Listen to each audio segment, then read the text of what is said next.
Hi students, मैं सोनिया हूँ विद्या गुरु से। स्टार्ट करेंगे इंग्लिश ग्रामर रूल्स के ऊपर आज एक सेशन। ग्रामर पढ़ने वाले हैं, डिफरेंट तरह के रूल्स होते हैं जो बहुत एक्सपेक्टेड वाले क्वेश्चंस हैं वो चुन करके मैंने इसके अंदर डाले हैं। काफ़ी पूछे जाते हैं ये वाले क्वेश्चंस, तो पढ़ेंगे बट एरर्स की फॉर्म में पढ़ना मुझे लगता है आपको प्रैक्टिकल एक्सपीरियंस देता है, इसीलिए मैंने एरर्स लिए हैं, क्वेश्चंस लिए हैं जो जिनके अंदर एरर्स फाइंड आउट करेंगे और वो क्या रूल एसोसिएटेड है वो मैं नोट डाउन करूंगी, आपको करवाऊंगी। रादर मैं लिखूंगी, आप लिखते जाएंगे, मैं भी बोलती भी जाऊंगी साथ साथ। तो ट्राई करूंगी आपको सारा समझ में आ जाए। वीडियो अच्छा लग जाए लाइक कर दीजिएगा, शेयर करिए, सब्सक्राइब जरूर करिए ताकि जो भी नया वीडियो हम लोग डालें एग्जाम रेलिवेंट होगा, आपकी बहुत हेल्प करेगा। आप सब्सक्राइब स्टूडेंट होंगे तो आपके पास उस वीडियो का नोटिफिकेशन आ जाएगा। तो स्टार्ट करेंगे फर्स्ट क्वेश्चन से। फर्स्ट क्वेश्चन कहता है बच्चों, ही gave me an advice. He gave me an advice. पहले तो आप ये समझिए, ही गेव मी एन एडवाइस। देखिए क्वेश्चन बहुत बेसिक सा है, बहुत बेसिक सा है, डोंट गेट अफ्रेड। यहाँ पर बात ये चल रही थी कि जब कोई इंसान बोलता है ही गेव मी एन एडवाइस, तो पहले आपको ये बात पता होनी चाहिए कि जब हम एडवाइस वर्ड का इस्तेमाल करें, तो एडवाइस काउंटेबल नहीं है, एडवाइस अनकाउंटेबल नाउन है। एडवाइस क्या है बच्चों? अनकाउंटेबल नाउन है। तो आपको अगर ये पता है कि एडवाइस अनकाउंटेबल नाउन है तो आपको ये भी पता होना चाहिए कि अनकाउंटेबल नाउन्स के आगे ए और एन नहीं आता है। ही गेव मी एन एडवाइस तो हो ही नहीं सकता, क्योंकि एडवाइस तो बच्चे ये सोचते हैं कि एन एडवाइस अच्छा लग रहा है सुनने में, इसीलिए एन एडवाइस ठीक है, बट वो एन एडवाइस नहीं है। I am starting with the basic sentence, बिल्कुल बेसिक सेंटेंस है, कुछ बहुत डिफिकल्ट उसके अंदर है नहीं। सिर्फ इतना याद रखना है कि एडवाइस अनकाउंटेबल नाउन होता है और अनकाउंटेबल नाउन बच्चों उसके आगे ए और एन नहीं लगाया जाता है, और हम भी ए और एन इसीलिए नहीं लगा रहे हैं और हम कह रहे हैं यहाँ पर फिर आना क्या चाहिए। जब हम बोलते हैं he gave me an advice, so an should not be there. In that case what should be the answer? या तो आप बोलिए अ पीस ऑफ एडवाइस, और otherwise you can use some advice. ऐसे ही बोला जाता है। हम कह रहे हैं एडवाइस अनकाउंटेबल नाउन है, इसीलिए उसके आगे ए और एन नहीं आ सकता है, क्योंकि ए और एन सिंगुलर काउंटेबल नाउन्स के आगे आता है। ये काउंटेबल नहीं है, इसीलिए इसके आगे ए और एन नहीं आएगा। He gave me an advice नहीं, the answer would be he gave me a piece of advice और he gave me some advice. So you need to replace the word an. An हटा दीजिए, ये लिखिए जो मैंने लिखा है, करेक्ट हो जाएगा आपका sentence. We admire they are taking this step despite the numerous risk involved. We admire they are taking this step despite the numerous risk involved. पहले ध्यान से पढ़िए, admire हम कर रहे हैं, that means we are the subjects of the sentence. We as a word is a subject of the sentence. हमने कहा we क्या है? Subject है। एडमायर करने वाला, मैं आपको पढ़ाने वाली, मैं सब्जेक्ट हूँ, आप रेसिपिएंट ऑफ द एक्शन है, आप पढ़ने वाले हैं, आप ऑब्जेक्ट हैं क्योंकि आप एक्शन को रिसीव कर रहे हैं। मैंने कहा मैं सब्जेक्ट हूँ, आप एक्शन रिसीव कर रहे हैं, इसीलिए आप ऑब्जेक्ट हैं। And the action what is happening right now? Teaching, तो टीच वर्ब होता है। मैंने कहा करने वाला, एडमायर करने वाला वी है, इसीलिए वी सब्जेक्ट है। जिसको एडमायर करेगा, दैट मीन्स जो एडमायर किया जा रहा है, the person who is receiving the action should be an object. और अगर वो ऑब्जेक्ट है तो वहां पर दे कैसे आ रहा है? दे तो सब्जेक्ट होता है ना, देम ऑब्जेक्ट होता है, इसीलिए वहां पर वी एडमायर दे नहीं, वी एडमायर देम। तोड़ के पढ़ लेते तो आपको समझ में आ जाता। We admire they are taking this step नहीं, we admire them for something. Are कहां से आएगा? आपने तो दे के साथ आर लगाया था ना, that means we need to remove the word are as well. We admire them for what? We admire them for taking this step. We admire they नहीं, we admire them. We admire them for what?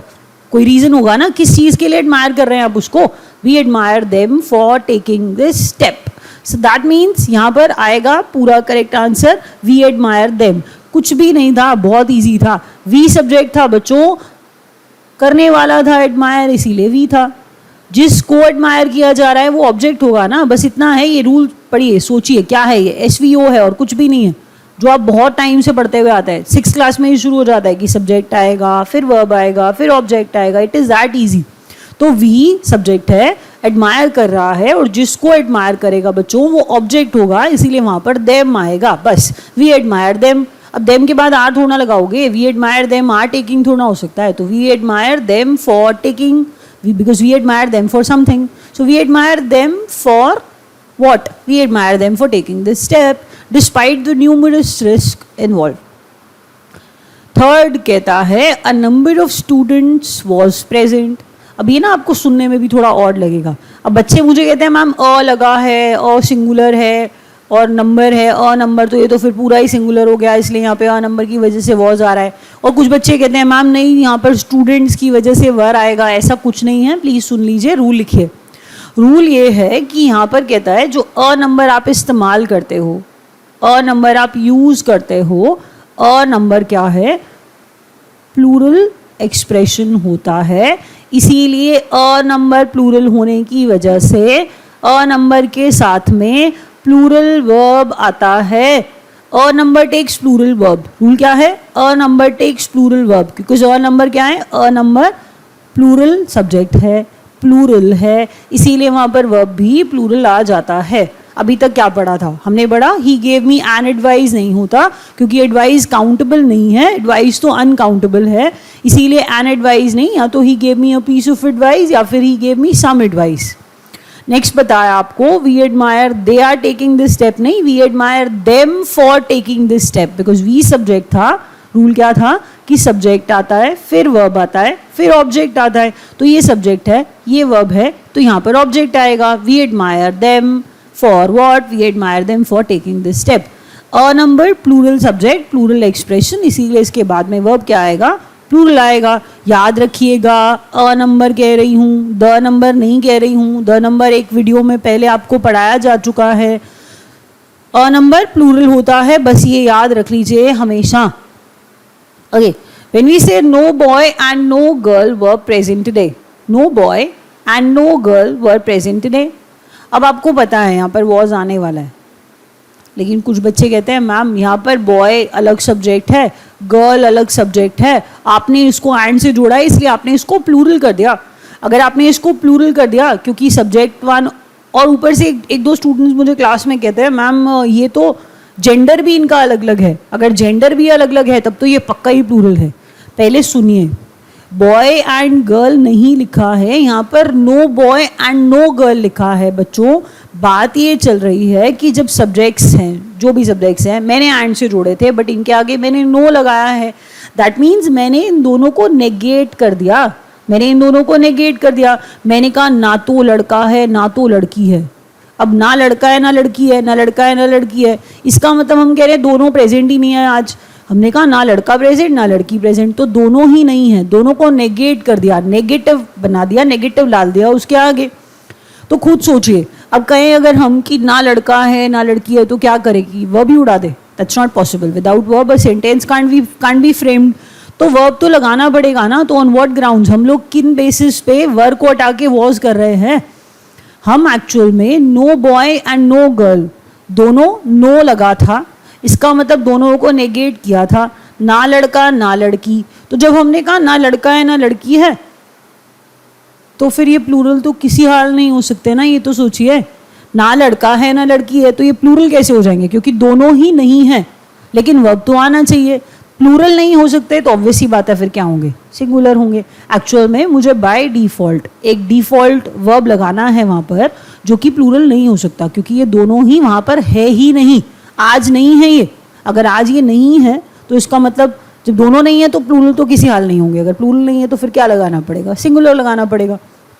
याद रखिए, no लगाया है मैंने subjects के आगे, no मतलब negate कर दिया है मैंने, प्लूरल तो ये किसी हाल नहीं होता है। ऐसा केस सिंगुलर डिफॉल्ट वर्ब लेता है।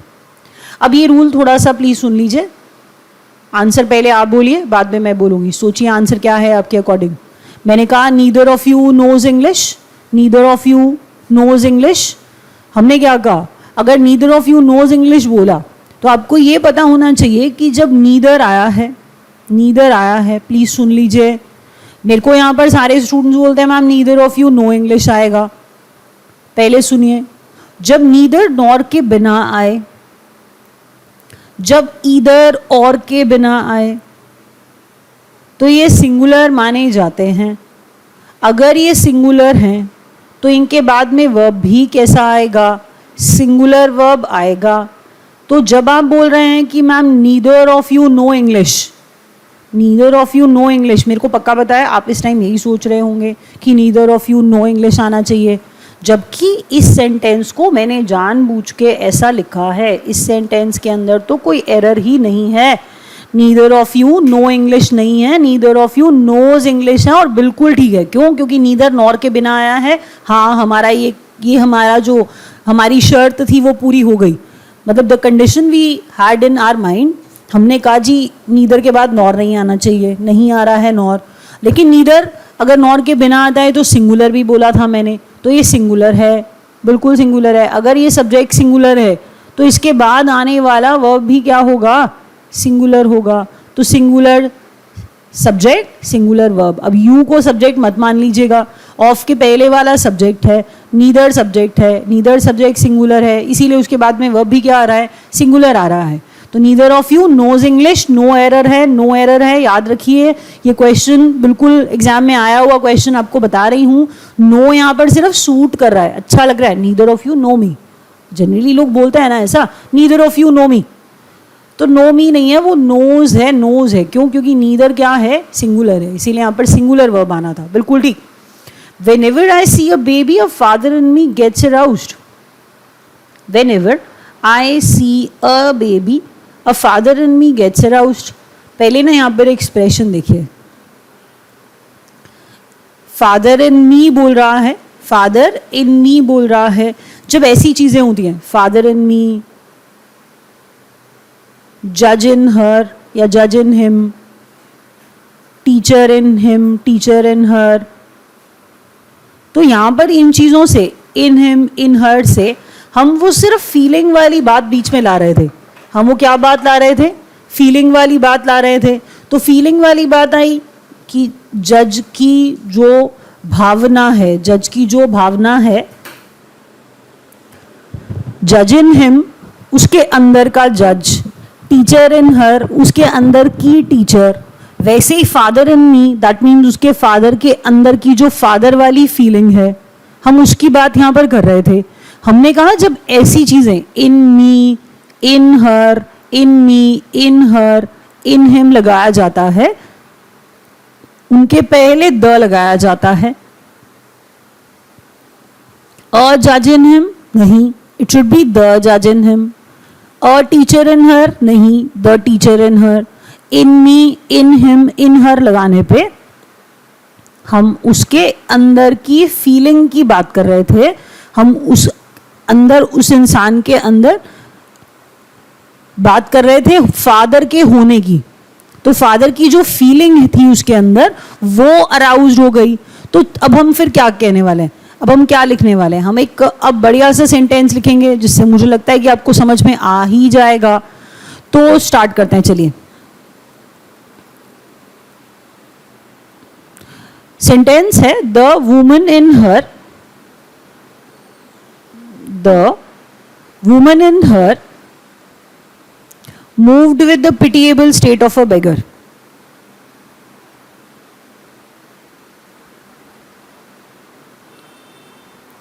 The woman in her moved with the pitiable state of a beggar.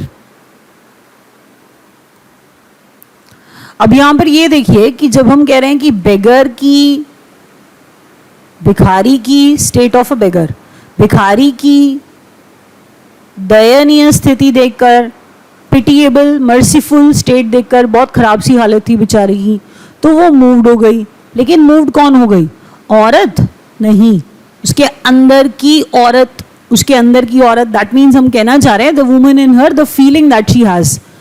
अब हर woman has the feeling of being a woman, हमने कहा उसके अंदर की जो औरत वाली भावना है, जो काइंड हार्टेडनेस है, जो सॉफ्टनेस है, वो कहाँ हमने बात करी? हमने कहा उसके अंदर की औरत। तो इसीलिए मैंने ये नहीं कहा a woman in her moved with the pitiable state of a beggar, that is wrong. हम यहाँ पर कहना क्या चाह रहे हैं? उसके अंदर की औरत। इन हिम इन हर लगाया है, इन मी लगाया है, इसीलिए यहाँ पर अ नहीं द आएगा। बिल्कुल वही वाली बात कि the woman and her moved with the pitiable state of a beggar, तो वुमन के पहले द आया, क्यों आया? क्योंकि इन हर लगा था, उसके अंदर सिर्फ औरत की भावना, औरत की फीलिंग वाली बात हो रही थी। So whenever I see a baby the father in me gets aroused. He dare not to come here, he dare not to come here. पहले ये देखिए, जब हम कहते हैं डेयर है या नीड है, इनके साथ सेम रूल ऑलमोस्ट अप्लाई होता है। किसी ने कहा you need to pass the exam, सुनिए ध्यान से, प्लीज सुनिए। मैंने कहा you need to pass the exam, you need to pass the exam, but यहाँ पर मैं कह रही हूँ, मैंने यहाँ पर नीड टू नहीं लगाया, मैं नीड नॉट कह रही हूँ। जैसे ही मैंने लगाया you need not to pass the exam, you need not to pass the exam, अब you need to pass the exam, you need not to pass the exam. गड़बड़ ये है कि जब नीड और डेयर नेगेटिव होते हैं तो उनके बाद टू नहीं आता है, टू प्लस वर्ब की फर्स्ट फॉर्म नहीं आती है, जिसे हम कहते हैं रूल। क्या है रूल? ये है कि नीड, क्योंकि मैंने आपको लास्ट वीडियो में भी इन्फिनिटिव का मतलब बताया था, मैं बिल्कुल वही इन्फिनिटिव दोबारा लिखने वाली हूँ यहाँ पर बच्चों, कि जब नीड और डेयर नेगेटिव होते हैं, जब नीड और डेयर, ये रूल लिखवा रही हूँ, लिखिए, नीड और डेयर नेगेटिव हो जाएं, नीड नॉट डेयर नॉट हो जाएं, तो उनके बाद बेयर इन्फिनिटिव आता है। क्या आता है बच्चों? बेयर इन्फिनिटिव आता है। ध्यान से सुन लीजिए, इंपॉर्टेंट रूल है। अब बेयर इन्फिनिटिव का मतलब क्या है? इन्फिनिटिव का मतलब होता है टू प्लस वर्ब की first form, to plus verb की फर्स्ट फॉर्म जो यहाँ लगी है, देखिए, to pass. That is why when I said you need to pass the exam, that sentence was absolutely right, correct. यहाँ पर गलती इसलिए हो गई, you need not to pass the exam में not आ गया, और not के आने पर as soon as need and dare becomes negative, not आ जाए इनके बाद, तो bare infinitive का मतलब होता है टू प्लस वर्ब की फर्स्ट फॉर्म में से टू हटा दीजिए, यहां से भी इसका मतलब टू हटाना पड़ेगा। You dare not touch me, you dare not touch me, you dare not misbehave with me, you dare not to misbehave with me नहीं, you dare not to touch me नहीं, you dare not touch me, you need not pass the exam, you need not to pass the exam नहीं। तो वैसे ही यहीं पे same बताया मैंने आपको, he dare to, ठीक है, come here, but he dare, देखिए वहां पर डेयर ठीक था, प्रॉब्लम नहीं था, पॉजिटिव होता तो, लेकिन मैंने कहा बच्चों you dare to come here.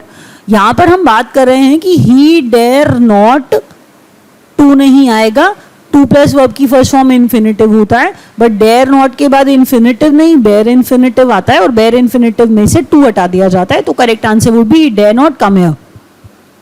She is averse with the idea of free market economy, she is averse with the idea of free market economy. अब यहाँ पर क्या याद रखना है? याद ही रखना है बच्चों कि एवर्स के बाद विद नहीं, एवर्स के बाद टू आता है। लिखिए, एवर्स के बाद विद नहीं, एवर्स के बाद टू आता है। प्रेपोजिशन एवर्स के बाद क्या लगाते हैं? एवर्स का मतलब होता है ऑपोजिशन, एवर्स का मतलब होता है किसी चीज़ के अगेंस्ट, डिसलाइक, डिसइंक्लाइंड, अनविलिंग होता है, रिलक्टेंट हो सकता है। तो हमने कहा एवर्स है, एवर्स का मतलब क्या है? ऑपोजिशन है, मतलब ऑपोजिट वाली बात हो रही है यहाँ पे। तो शी इज एवर्स टू, तो एवर्स के बाद प्रेपोजिशन लिखना है आपको। रूल में क्या लिखना है? एवर्स के बाद क्या आता है बच्चों? टू आता है। She is really enthusiastic of going to Simla for her first match, she is really enthusiastic of going to Simla for her first match। यहाँ पे क्या याद रखेंगे हम लोग? रूल कैसे लिखेंगे? हम लोग रूल लिखेंगे कि एंथुजियास्टिक एडजेक्टिव के आगे, एंथुजियास्टिक एडजेक्टिव के साथ, एंथुजियास्टिक एडजेक्टिव के साथ बच्चों, एंथुजियास्टिक एडजेक्टिव के साथ प्रेपोजिशन ऑफ तो नहीं आएगी, अबाउट आती है, ये लिखना है आपको। That's the rule. She is really enthusiastic about something, she is not really enthusiastic of something. हम कह रहे हैं she is really enthusiastic about going to Shimla for a first match. So the error is in this part. हम जहाँ पर of को हटा के अबाउट लगा रहे हैं क्योंकि एंथुजियास्टिक के साथ अबाउट लगाना था. Even Donald Trump, even before Donald Trump's election, his politics was known to everyone. सुनने में बहुत अच्छा सेंटेंस लग रहा है, बट प्लीज़ देखिए ध्यान से कि एरर क्या है. मैं क्लास में जब पढ़ाती हूँ, बच्चे कहते हैं मैम पॉलिटिक्स सिंगुलर होता है, मैम स्टैटिस्टिक्स सिंगुलर होता है. ये बच्चे मुझे एग्जाम्पल देते हैं, मैम इकोनॉमिक्स सिंगुलर होता है. ये ऐसे एग्जाम्पल्स बच्चे देते हैं और आप लोग काफ़ी हद तक ठीक भी हैं. इसीलिए आपको लग रहा होगा कि मैंने यहाँ पर वॉज लगाया है. बट प्लीज़ सुनिए, जब हम कह रहे हैं पॉलिटिक्स, ये भी तो 3 रूल्स है ना, पॉलिटिक्स, स्टैटिस्टिक्स, इकोनॉमिक्स. देखिए जब ये सब्जेक्ट की तरह काम कर रहे हैं तो ये सिंगुलर हैं, बट इनका मीनिंग सिर्फ सब्जेक्ट वाला नहीं होता है, इनका मतलब और भी है. सब्जेक्ट के अलावा इनका और भी मतलब निकल के आता है. जब इनका मतलब सब्जेक्ट वाला है तो ये सिंगुलर है, लेकिन जब इनका मतलब सब्जेक्ट वाला नहीं है, सब्जेक्ट का मतलब जो आप 11th-12th में स्टार्ट्स पढ़ते थे, 11th-12th में आप इकोनॉमिक्स पढ़ते थे, 11th-12th में आप पॉलिटिक्स पढ़ते थे, तो मैंने कहा अगर सब्जेक्ट्स हैं वैसे वाले तो सिंगुलर सब्जेक्ट और सिंगुलर वर्ब ले लेंगे. लेकिन जब ये सब्जेक्ट की तरह काम नहीं कर रहे हैं तो ये प्लूरल माने जाएंगे. सब्जेक्ट का मतलब वो सब्जेक्ट ऑब्जेक्ट वाला मत समझिएगा, ये सब्जेक्ट टॉपिक वाला, आपके एग्जाम वाला सब्जेक्ट, वो वाला जो आप स्कूल में पढ़ रहे थे, पॉलिटिक्स या कहीं भी आप पढ़ते हैं, स्टैटिस्टिक्स, इकोनॉमिक्स. तो मैंने कहा जब सब्जेक्ट थे तो सिंगुलर थे, वर्ब भी सिंगुलर आता, सब्जेक्ट भी सिंगुलर माना जाता. बट जब ये सब्जेक्ट की तरह काम नहीं करते, इनका मीनिंग और भी होता है, तो ये प्लूरल माने जाते हैं. अब पहले ज़रा पढ़िए. डोनाल्ड ट्रंप के इलेक्शन से पहले, उनके इलेक्ट होकर आने से पहले उनकी पॉलिटिक्स सबको नोन थी. तो ज़रा सोचिए, क्या ये पॉलिटिक्स हमारे पढ़ने वाला स्कूल का, कॉलेज का सब्जेक्ट है क्या? नहीं, ये पॉलिटिक्स कुछ और है, अदर दैन द सब्जेक्ट है ये. यहाँ पर पॉलिटिक्स क्या है बच्चों? यहाँ पर पॉलिटिक्स का मतलब पॉलिटिकल आइडियाज़ है, यहाँ पर पॉलिटिक्स का मतलब पॉलिटिकल व्यूज़ है, यहाँ पर पॉलिटिक्स का मतलब पॉलिटिकल ओपिनियंस है. तो वो तो व्यूज़ अगर हो, आइडियाज़ अगर हो और अगर ओपिनियंस अगर हो, मीनिंग इसका यहाँ पर, तो वो तो प्लूरल ही होता है. इसलिए आपको पता चल जाना चाहिए था कि यहाँ पर वॉज नहीं वर आएगा, जबकि सुनने में सेंटेंस बिल्कुल ठीक लग रहा है. Even before Donald Trump's election, his politics were known to everyone. Was अच्छा लग रहा था पर आंसर है नहीं. क्यों? क्योंकि पॉलिटिक्स यहाँ पर political views, political ideas, political opinions वाला मीनिंग दे रहा है, इसीलिए यहाँ पर वर आएगा, सब्जेक्ट नहीं है यहाँ पर. ये एक बार रिवाइज करना ज़रूरी है प्लीज़, और थोड़ा सा जल्दी करते हैं. एडवाइस अनकाउंटेबल है, इसीलिए एन नहीं आना था. Correct expression a piece of advice या सम एडवाइस था. एडमायर देम आना चाहिए था, क्योंकि we admire them, basically we subject था, एडमायर करने वाला, और जिसको एडमायर करेगा वो ऑब्जेक्ट होगा, इसीलिए वी एडमायर दे आर नहीं, we admire them for something.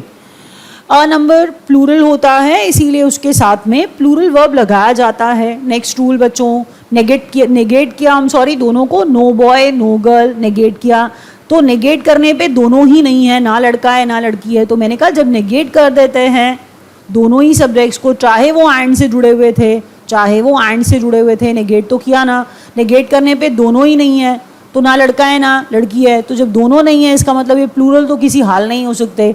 Default, by default मैंने क्या बोला आपको, यहाँ पर सिंगुलर वर्ब लगाना चाहिए था. तो नो बॉय नो गर्ल ऐसे सेंटेंसेस आएंगे, एंड लगा होगा, आपको 2 सब्जेक्ट्स अलग अलग लग रहे होंगे, लेकिन आप प्लूरल वर्ब नहीं लगाएंगे, आप सिंगुलर वर्ब लगाएंगे, क्योंकि ये दोनों नेगेटिव हो चुके हैं. अकेला नीदर बिना नॉर के आए हुए सिंगुलर होता है, इसीलिए सिंगुलर वर्ब भी लगाया था मैंने. सेंटेंस के अंदर नो एरर था. Neither of you knows English होगा, neither of you know English नहीं होगा. Whenever I see a baby, a father in me gets aroused. मेरे अंदर के पिता, मेरे अंदर के फादर बाहर आते हैं निकल कर, तो वो फादर की फीलिंग है, फादर की स्पिरिट है. तो मैंने कहा वो जो फादर की भावना थी, इन मी, इन हर, इन मी से, इन हिम से, इन हर से निकाली. तो हमने कहा ये इन हिम, इन मी, इन हर जब आता है तो ये इसके आगे द लगाया जाता है. डेयर नॉट के बाद, नीड नॉट के बाद टू प्लस वर्ब की फर्स्ट फॉर्म नहीं आती है. डेयर नॉट, नीड नॉट के बाद सिर्फ वर्ब की फर्स्ट फॉर्म आती है, टू नहीं आता है. एवर्स के बाद टू लगाते हैं. एंथुजियास्टिक अबाउट होता है. पॉलिटिक्स जब सब्जेक्ट होता है तो politics is an interesting subject होता है. जब पॉलिटिक्स सब्जेक्ट नहीं होता है तो वो प्लूरल होता है यहाँ पर, इसीलिए मैंने सब्जेक्ट ना होने की वजह से यहाँ पर वर लगाया था. Even before Donald Trump's election his politics were known to everyone. Wrap up कर रहे हैं बच्चों. Thank you so much.